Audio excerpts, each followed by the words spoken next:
You're with India Post Live, India's first online news conversation web TV. I'm Ishan Russell, and India Post Live is a forum where you can participate. You can comment via social media, use Twitter, hashtag India Post Live to your tweets, or use our Twitter handle at India Post Live, or you can comment via Facebook. Our Facebook page is there. Just go like it and post a comment over there, or you can go to IndiaPostLive.com.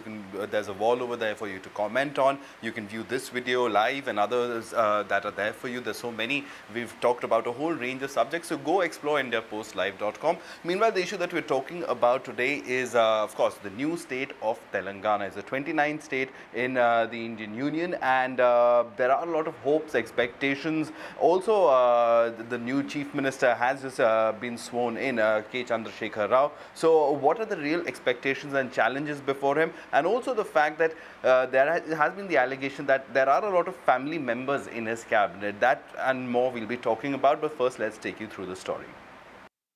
India's newest and 29th state, Telangana, is already making news for the wrong reasons right from its birth. Chief Minister K. Chandrasekhar Rao's family forms almost 1/4 of the state's cabinet that took oath on Monday. Of the 11 ministers who took oath, apart from K. Chandrasekhar Rao, his son K. T. Rama Rao and nephew T. Harish Rao are cabinet ministers.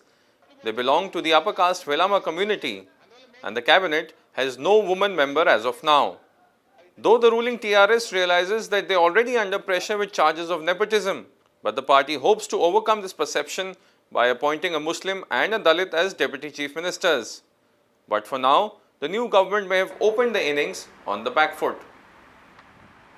All right, so has the new government opened its innings on the back foot? We'll be asking that question to Mr. Ramakrishna Reddy. He's a spokesperson for the Telangana Joint Action Committee. Venkatesh Ramakrishnan in the studio. He's the associate editor with Frontline. We also have with us Mr. Ajitan Kurup. He's a media commentator and political analyst joining us from Hyderabad. So let's get in the voice from Hyderabad first. Sir, what is the perception over there as far as K. Chandrasekhar Rao's cabinet goes? Very mixed perception. Yes, you're quite right. There is a strong feeling that there's too much of a family in it. And there are also, social issues in terms of the societal mix of the cabinet. There's always been a perception there's too much of upper caste domination in the TRS. Mr. KCR and his family are a very, very minuscule upper caste here known as the Velama caste. That is a strong feeling. And the feelings are actually quite mixed. There's a lot of rejoicing because it's been a 50-year wait. But that said, and there's a lot of expectation that given the current constitution of the cabinet, people are not too comfortable about how far their expectations can be met by this cabinet. Would you concur with that point of view? I mean, in terms of public perception, it's a first major PR crisis already for K. Chandrasekhar Rao. I don't think, because whatever you do, there are critics always, but the thing is he could have avoided his son induction, because since he is the chief minister holding the prime position, and he also inducted his nephew, sister's son as minister. K.T. Rama Rao is a well qualified, he did MS and all that, otherwise also de facto chief minister in now the new governments. He could have avoided inducting his son, but anyhow we don't know the reasons for his induction. But he represents a very minuscule community, as my learned friend said, the minuscule community.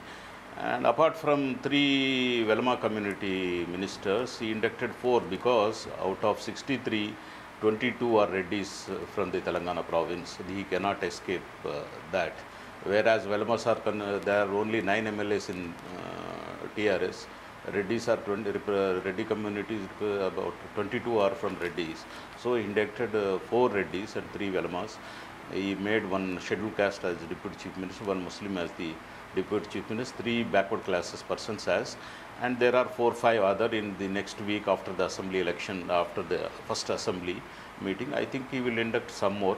I think he will do justice to women and scheduled tribe also. There is no representation from scheduled tribe. So this will make up initially, because he was an agitational leader. Now he first time, although he was a minister in TDP, and now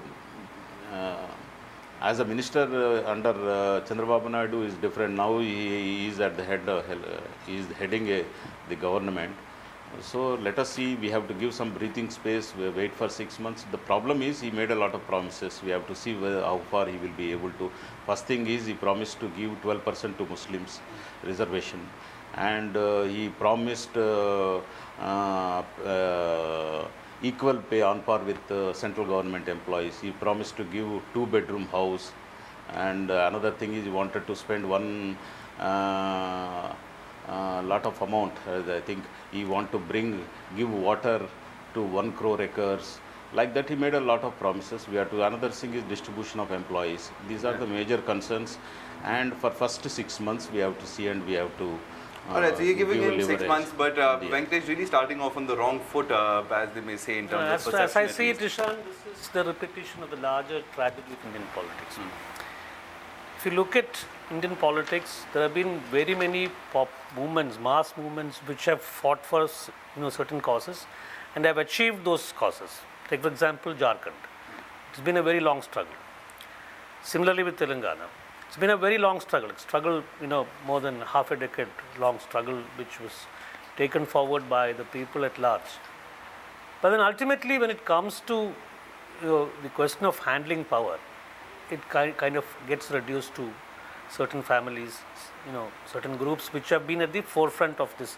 This is a repeating tragedy. I mean, the tragedy is that that the exercise of democracy within the party organization, and also within the government, that there is a great phenomenal mismatch between what is being professed and what is being practiced.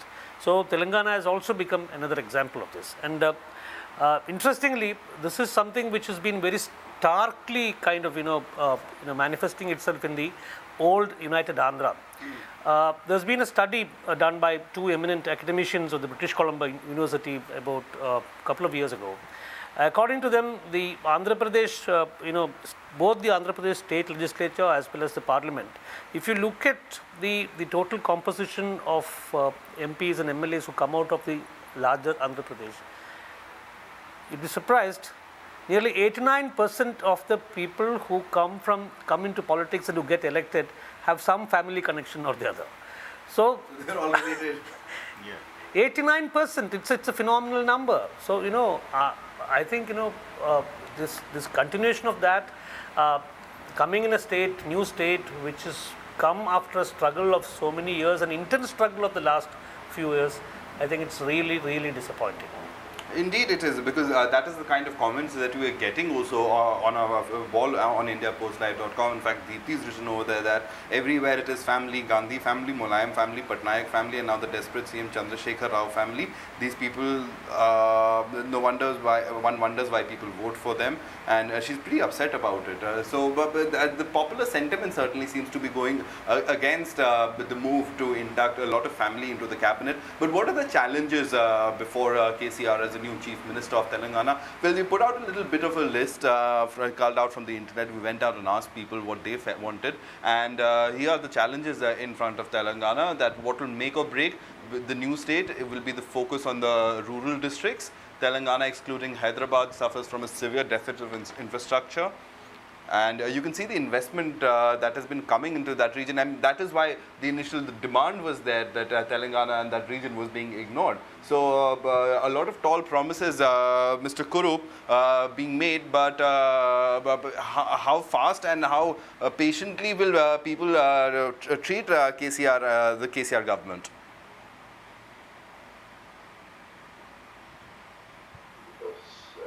And another thing is, it would be a mistake to consider TRS as the sole representative of the Telangana movement to agitation. TRS, in fact, is a very recent phenomenon considering the long history of the Telangana agitation. Now, the challenges before them are challenges which have been there. I'm looking at the socio-economic survey for Andhra Pradesh of 2012-13. The challenges have been there since, ever since the state was formed. Primarily water, now power, education, social discrimination. There are pockets like Adilabad where even today you have a 2-glass system. You go to a restaurant, on the wayside restaurant, for the scheduled caste, scheduled tribe, there's 1 glass, and for the rest of society, there's another glass. It's called the 2-glass system. So there are severe social discrimination. In fact, the feudal repression in Telangana is almost unmatched uh, anywhere else in the country, despite all the progress made. Power, water is a major problem, and if they're looking at major irrigation, that would be a major mistake. They should be looking at minor irrigation. If you look at the entire history of from the Kakatiya times onwards, the tank systems, the minor irrigation systems were core to the sustenance of Telangana. Agriculture, you will have to give a lot of stress to non-conventional agriculture, or rather I would say go back to traditional practices and traditional crops. NTR with his 2 rupee rice virtually destroyed jonna roti and ragi and all the other what do you call grains that the people used to eat. They should be, I mean, now it's fashionable to eat jonna roti in Hyderabad for health purposes. But water, power, education, social discrimination, and where's the money going to come for all this? That's a problem. All right, where is the money indeed going to come? And do you see the BJP, the central government, being sympathetic and in terms of the special packages that often a new state gets? Would it really indulge with Telangana and KCR? What kind of a relationship would he enjoy with Modi? No, no. Personally, I feel the BJP is kind of, in principle, BJP is a party which has been supporting the formation of Telangana right from the beginning. I mean, it's unlike the Congress. It has not had any flip flop, and also I would think that administratively the BJP would be kind of taking care to kind of strengthen the whole process, because it also understands that that after all is said and done, in spite of the great impact or the perceived impact that the Modi phenomenon had in South India, it has not been able to really make electoral gains of the kind that it expected. Though the TDP was able to score in Andhra Pradesh, the BJP itself was not able to make the kind of gains that they expected. So given all these factors, I believe that the Modi government at the center would certainly be very considerate towards Telangana, but then perhaps politically this is not the kind of message that should emanate from TRS at this moment to make the most of such a positive attitude. All right, but we also have Vijay Grover coming in. He's a veteran journalist and observer of South Indian politics, has been observing the Telangana movement very closely and reported in it also. He joins us on the phone line. Thanks very much for coming in, Vijay. Your take as far as the challenges before KCR, and he seems to have created the first challenge and hurdle for himself by appointing so many of his family in his cabinet. Well, certainly that is something which will put him on the setback, Ishan, and that's going to be a huge task, because the expectations of the people are going to be very high, and having most of his family members as ministers in his cabinet or in key portfolios is going to be something which is going to be a tough task, because even if you look at the peak of the Osmania University agitation, KCR personally did not enjoy the kind of support and sympathy from several of the Telangana activists, and that's going to be a huge ask of him, because expectations are high. The fact that he is not going to have the kind of revenues that earlier Andhra Pradesh had, because most of the revenue generation was happening in cities like Vijayawada or in Visakhapatnam, is going to be a tough task. And even out of the Hyderabad revenues, he is only going to get about a 40% share. So that's going to be something where revenue generation on one side, lack of development on the second side. This is something which he will have to cope with. And as the earlier panelist was suggesting, that he will have to mend bridges with the BJP to ensure that there is sufficient inflow of funds from the center. That's going to be the key element. And also, since the people now would expect miracles by having a separate state, it's going to be the next couple of months will have to see a lot of effort going in to ensure that what they fought for was actually just. All right, but sir, I would want to ask you, as far as the opposition is concerned, is there a strong enough opposition that the Telangana verdict has delivered, the assembly result verdict?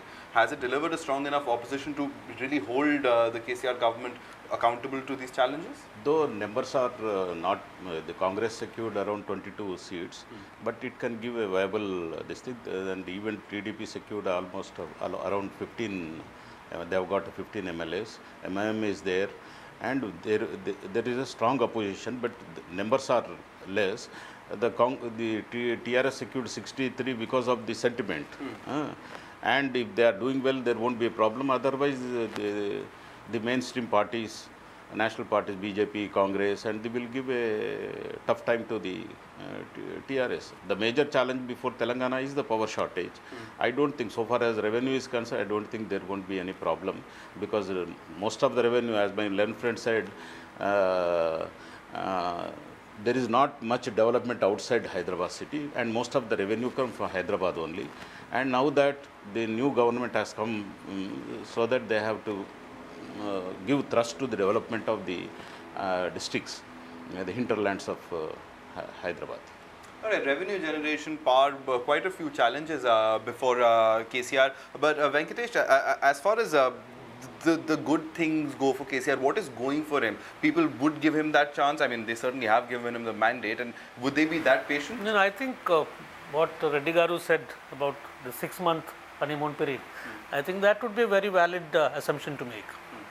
All right, on that note, I think we'll end this little bit of a conversation we had about Telangana. Ajit, final words. As far as KCR is concerned, any advice to him? What would your one piece of advice to him would be as new Chief Minister? He should listen more to KTR, his son, rather than his nephew. I think Reddy Garu will understand my point.